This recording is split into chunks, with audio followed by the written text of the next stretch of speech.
Duty నుంచి ఇంటికి వెళ్తా అంటే ఇదిగో ఇట్లా కనిపించింది. ఇవి ఇట్లా ఎందుకు పెడతారో మీకు తెలుసా? మన పెద్దలు ఏం చెప్తారు, ఫర్ సపోజ్ ఇంట్లో ఒక వ్యక్తికి బాగాలేదు, ఫీవర్ లాంటివి వచ్చినప్పుడు హాస్పిటల్స్ కి తిప్పుతాం. ఏదో కారణం వల్ల హెల్త్ ఇష్యూ తొందరగా సెట్ అవ్వదు. తకినం పట్టడం అంటారు తెలుసా మీకు? స్థానికంగా ఉండే ఒక పెద్ద మనిషి మీ మీద ఎవరో కూర్చున్నారు, ఎవరికైనా చూపెట్టాలంటారు. ఇక మనోళ్ళు గాబార పడిపోయి దగ్గరలో ఉండే పలానా ఆయన చూస్తాడు కదా, చలో పోదాం పని తీసుకొని పోతారు. ఆ పెద్ద ఆయన ఒక ముగ్గు పోసి ఒక నల్ల కోడి పెట్టి ఇవన్నీ పెట్టి ఇగో పలానా ఆయన నీ మీద కూర్చున్నాడు అని చెప్తాడు. ఇప్పుడు నేను ఎల్లగొడతా అని చెప్తాడు. చెప్పి వీపు మీద గట్టిగా 2 దెబ్బలు కొడతాడు. ఆ వ్యక్తి భయానికి స్పృహ తప్పి పడిపోతాడు. అప్పుడు మనం ఏమనుకుంటాం, మన మీద ఉన్నది వెళ్ళిపోయిందని అనుకుంటాం. కానీ నిజానికి మన భయాన్ని, మన అమాయకత్వాన్ని వాడు సొమ్ము చేసుకుంటాడు. ఇలాంటివి నమ్మి మంత్రాలు చేస్తున్నాడని భార్యాభర్తలను ఇద్దరిని కాల్చిన సందర్భం కూడా ఉన్నది.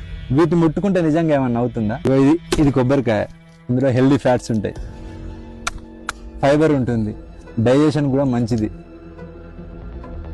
హెయిర్ కూడా చాలా మంచిది. ఇది నిమ్మకాయ, ఇందులో విటమిన్ సి ఉంటుంది. అసలే ఎండలు ఎక్కువ కొడుతున్నాయి, కనబడితే నిమ్మరసం చేసుకుని తాగండి. ఇందులో యాంటీ ఆక్సిడెంట్స్ ఉంటాయి, మెటబాలిజం పెంచుతుంది, ఫ్యాట్ తగ్గడానికి కూడా ఉపయోగపడుతుంది. ఇలాంటి పదార్థాలను రోడ్డు మీద పడేయడం మన అజ్ఞానం మాత్రం. భయం, అజ్ఞానం మనల్ని బానిసలుగా మార్చేస్తుంది. దురదృష్టం ఏంటంటే మన నిర్ణయాలు మనం తీసుకుంటలేము, మన భయాలు తీసుకుంటున్నాయి. మూఢనమ్మకం మనిషిని బలహీనుడిగా చేస్తుంది, విజ్ఞానం మనిషిని శక్తివంతునిగా చేస్తుంది. ఆలోచించండి, నిజాన్ని మాత్రమే నమ్మండి, మూఢనమ్మకాలను కాదు. Thank you.